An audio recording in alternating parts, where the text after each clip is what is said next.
Durant aquests primers 2 anys hem fet un acte de responsabilitat important. L'hem fet perquè enteníem que la situació econòmica heretada era molt complicada.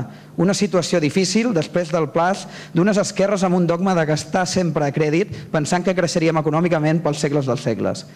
Hem permès aprovar durant 2 anys les taxes, amb 2 pujades moderades, sempre i quan s'introduïssin majors bonificacions per a les rendes més baixes.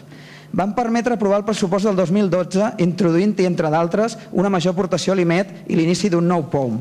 Però creiem que ja els hem donat, i amb escreix, els 100 dies de gràcia. Vostès poden seguir governant a base de qüestions de confiança o es poden començar a remengar i plantar-se davant de les imposicions que ens arriben de Barcelona, de Madrid, de Brussel·les, però també des de Sabadell o des de Santander, i que només afavoreixen els bancs i l'1%. Seguirem treballant per construir la unitat popular i perquè pugui esdevenir una alternativa real als governs liderats per Convergència o pel PSC.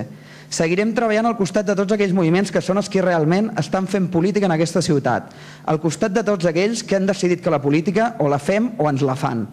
En definitiva, seguirem treballant per bastir una nova majoria a la nostra ciutat, una majoria d'esquerres, anticapitalista i independentista. La situació, a més, provocada pel deute impagable que ens anirà augmentant gràcies a un tipus d'interès proper a l'usura, fa la situació encara més complicada.